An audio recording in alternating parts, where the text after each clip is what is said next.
3 weeks after 9/11, what wonderful timing, I was part of a group that took over interest in a West Coast furniture manufacturing company. And this was a time when furniture was leaving the American shores and heading overseas, specifically to China. And my marching orders were very simple. Take this obscure West Coast company and build it into a national brand. Sounds pretty good, doesn't it? This venture marked a first for me on a number of levels. It was my first dive into furniture. It was the first time I'd have to navigate through what a post-9/11 marketplace would look like, whatever that would look like. And thirdly, it was the first time I purposely tried to build a company that was pleasing to God. I'd just been through some formation in CIC, and the time was right, and this was the target.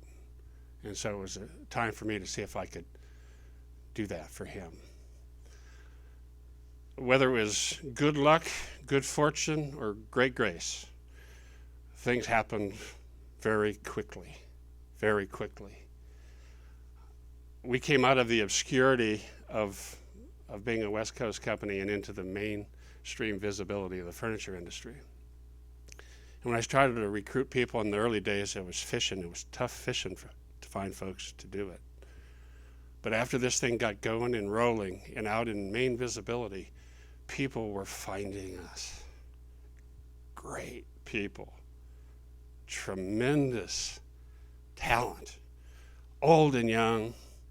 Furniture, non-furniture. Every discipline you could think of. It was like the fish were jumping in the boat. It was a great time. Great people, great talent. And off we went, and we were running really hard. And then all of a sudden, the world did what only the world can do. When 9/11, or when in September of 2008, when Lehman Brothers went down, we were about to enter the greatest financial struggle of our lifetime.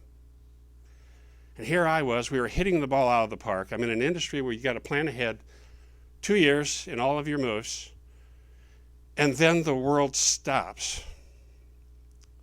And the best visual I can give you is on my way here this morning, I passed a ski lift or ski jump on 494. And the visual I'll leave with you, we had raced down the jump, we had soared off, and we were flying way over our skis. And it's like somebody just pulled the landing spot. What were we going to do? Well, there were some forecasts that somewhere between 8 million people would lose their job and up to 16 million would have their jobs materially affected. Very shortly after that, a message just started running through my body. William, take care of my people. Are these not the same people that I gave you that did all these wonderful things? Take care of my people. Well, I didn't have to wonder if I had heard that. It was pretty clear. So I went back, and the first thing I did is to move through our ranks the word that regardless of what was going to happen, we were going to do our level best to hold this coalition together. I figured if there were 8 million and 16 million that would lose their jobs, if just the percentages were true in my company, that was somewhere between 500 and 600 lives that were at stake. So we hunkered down, and however bad it was, it got worse. Trillions of dollars were lost in the stock market. Trillions of dollars were lost in people's homes. Many of them lost their homes. The 8 million jobs was confirmed that were lost. It got tough.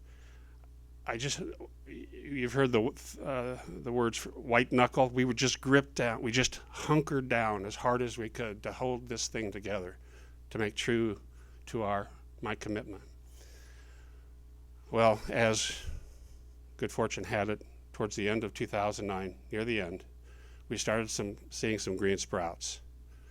That business was improving. And this was a few weeks before our annual Christmas get-together where we meet every year. We talk about what happened.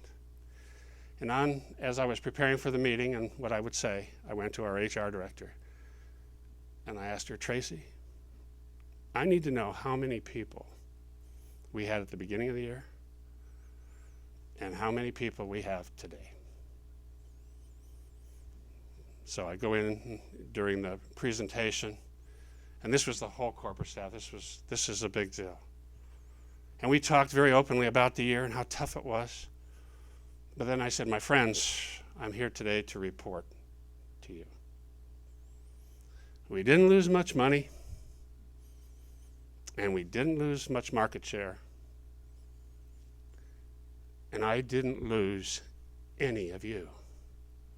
The number she gave me at the beginning of the year was exactly the number that we had at the end of the year. Not planned. Who could have planned that? This was an amazing moment where the joy that was unleashed in that room, the high fives, the hugging, we did it. And it was all of us. And it was all of us. Whoever was there that day, I will never, ever forget the God moment we had together where we knew we were part of something much bigger than where we were. And my words to you this morning is all of this started from William, please take care of my people.